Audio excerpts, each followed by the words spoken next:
समीर की ऐसी बातें सुनकर विक्रम 2 कदम पीछे हो गया। इसी समीर के लिए तो उसने जाने कितनी बार प्रीति का दिल दुखाया था।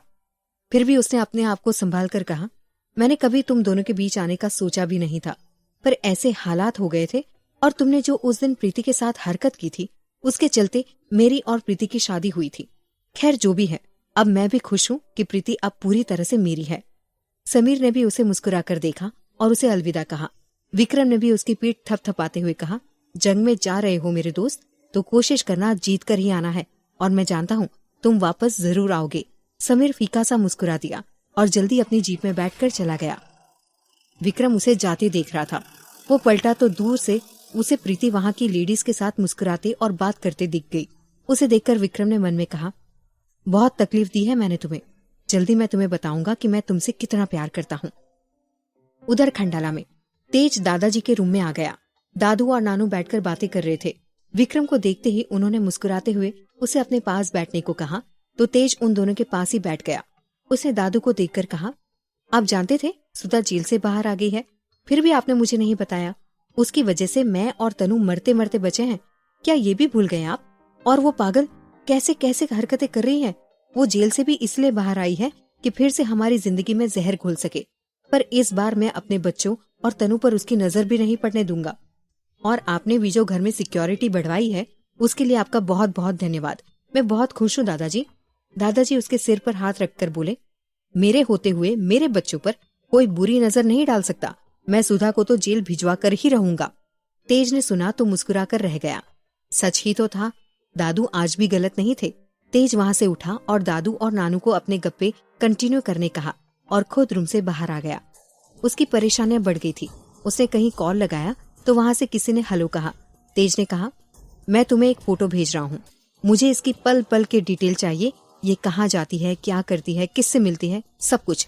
मैं पहले ही बता दूं, ये मुझे और मेरी फैमिली को नुकसान पहुंचाना चाहती है, तो मैं भी उसके हर उठाए कदम के पहले ही आगे बढ़कर तनु और बच्चों को सेफ कर लेना चाहता हूँ। इतना तो है, वो वार जरूर करेगी, तो ध्यान से उसकी हर हरकत मुझे बताना, और अगर ये कुछ गलत करते हुए दिख जाए तो उसे सबूत के साथ पुलिस स्टेशन भी भेजना है। तो तुम समझ गए ना तुम्हें क्या करना है? सामने से किसी ने हाँ कहा तो तेज ने गहरी सांस ली, पर पता नहीं क्यों उसके दिल में एक अलग सी बेचैनी तैर गई। उधर विक्रम इन सब से बेखबर अपने प्यार के इजहार को लेकर परेशान था कि कैसे वो प्रीति को समझाए कि वो भी उससे उतना ही प्यार करता है। वो इन्हीं सब में उलझा हुआ था कि उसके पास राणा जी का कॉल आया। विक्रम ने एक नजर राणा जी के नाम को देखा और उनका फोन उठा लिया। विक्रम ने हेलो कहा तो बदले में राणा जी ने भी उससे पूछा, तो बरखुदार, काम कैसा चल रहा है, ठीक तो हो? विक्रम ने मुस्कुराकर कहा, मैं ठीक हूँ डैड, बस आप लोग यहाँ आ जाइए जल्दी। राणा जी ने भी कहा, बस चुनाव होते ही हम आ रहे हैं, तब तक हमारी बहू का ध्यान रखना। फिर राणा जी ने विक्रम से कहा, विक्रम, ये एक जरूरी बात है जो मुझे तुमसे बतानी है, अब ध्यान में रखनी है, क्योंकि सुधा भी जेल से बाहर आ गई है। विक्रम ने चौंकते हुए कहा, इस तरह से कैसे? उसने प्रीति की जान लेने की कोशिश की है। आप जानते हैं ना उसकी क्या हालत हुई थी, तो मैं चाहता हूँ वो कभी भी जेल से बाहर ना आए। राणा जी ने गहरी सांस लेकर कहा, मेरे दोस्त की भी काफी पहचान और सोर्सेज हैं, इसीलिए उन्होंने अभी सुधा की बेल करवा ली है, पर मैं भी जानता हूँ यदि वो बाहर आई है तो उसका कोई खास मकसद होगा। बस इतना कहूंगा, अपना और प्रीति का ध्यान रखना। विक्रम ने भी कुछ सोचते हुए हाँ कह दिया। राणा जी से बात करने के बाद विक्रम ने फोन रखा।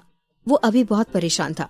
सुधा ने प्रीति को किस तरह से नुकसान पहुंचाया है ये विक्रम अभी तक भूला नहीं था। उसे प्रीति की बहुत चिंता हो रही थी।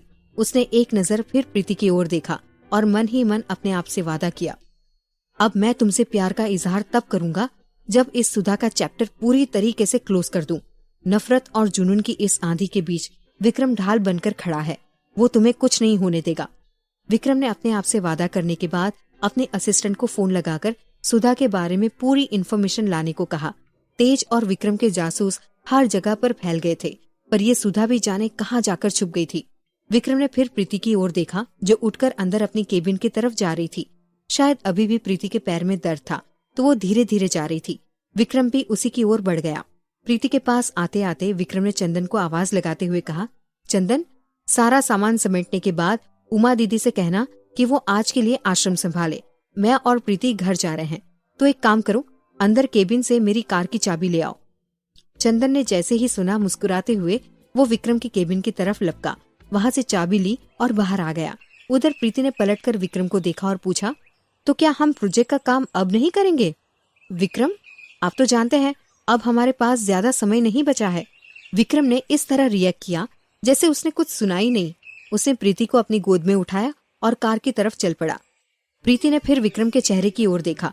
पता नहीं क्यों, पर विक्रम उसे बदला बदला सा लग रहा था। उसने फिर कहा, विक्रम, मैं चल लूंगी, अब दर्द नहीं होता। विक्रम ने अभी भी प्रीति की कोई बात नहीं सुनी। विक्रम और प्रीति दोनों ही आगे बढ़ गए थे, तो चंदन भी उनके साथ आगे बढ़ गया। कार के पास आकर विक्रम ने प्रीति को वहीं दरवाजे के पास खड़ा किया और चाबी लेकर ड्राइविंग सीट में आ बैठा। प्रीति भी दरवाजा खोलकर अंदर आकर बैठ गई। उसे ऐसे बैठे देख विक्रम ने कहा, सीट बेल्ट लगा लूं? प्रीति को सुबह की याद आई तो उसने कहा, नहीं, वो सुबह अटक गया था, तो अब रहने दीजिए। विक्रम ने कुछ नहीं कहा और कार घर की तरफ बढ़ा ली।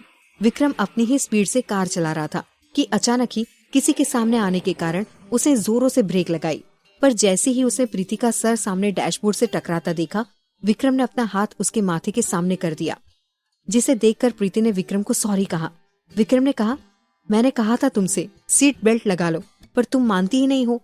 प्रीति भी सीधी हुई और सीट बेल्ट लगाने की कोशिश करने लगी, पर अब तो वो लग भी नहीं रहा था। उसे विक्रम को दिखाया, देखो ये सीट बेल्ट नहीं लग रहा है। विक्रम उसके ऊपर ही झुककर बेल्ट लगाने लगा। प्रीति ने अपने रब जी को याद करके कहा, रब जी, ये तो मेरी जान ही ले लेंगे। प्रीति की आंखें बंद थी और सीट बेल्ट लगाने के बाद विक्रम ने प्यार से उसका चेहरा देखा और उसे ऐसे मन ही मन बड़बड़ाते देख मुस्कुरा उठा। उसने कार स्टार्ट की और आगे बढ़ा दी। एक नजर फिर प्रीति को देखा, जो अभी भी वैसे ही आंखें बंद किए अपनी धड़कनों को थामने लगी थी। विक्रम ने सामने देखकर कहा, प्रीति, तुम आंखें खोल सकती हो, मैंने सीट बेल्ट लगा दिया है। प्रीति ने आंखें खोली तो विक्रम उसे कार चलाता दिखा। उसने गहरी सांस ली और वो भी सामने देखने लगी। थोड़ी ही देर में प्रीति और विक्रम घर पहुंच गए थे। अपनी साइड से निकलकर विक्रम प्रीति की तरफ आया। तब तक प्रीति भी कार से बाहर आ गई थी। विक्रम उसे गोद में ले लेता, तभी प्रीति ने कहा, प्लीज मैं चल लूंगी।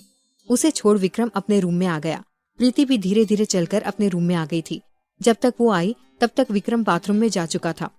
प्रीति ने भी अपने कपड़े निकाले और बेड पर ही बैठ गई। कुछ ही देर में सिर के बालों को तौलिए से पोंछते हुए विक्रम बाहर आया।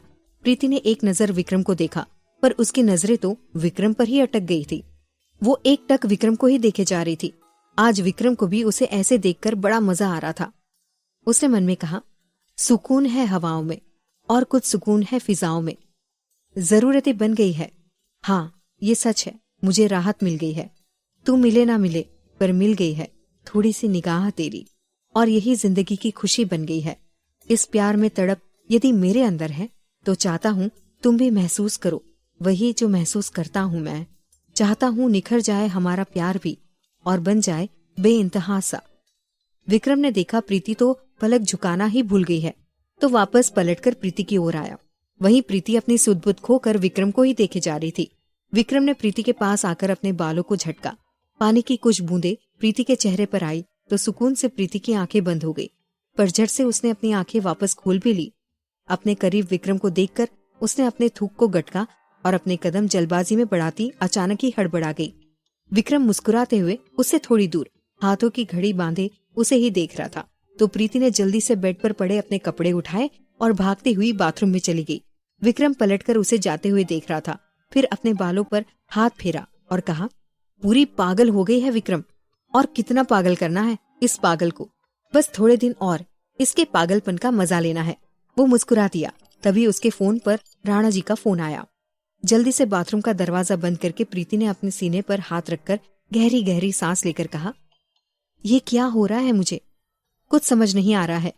माना कि वो मिस्टर खड़ूस हैंडसम बहुत है। रब जी, जब भी उसे देखती हूँ तो लगता है उसे ही देखती रहूं।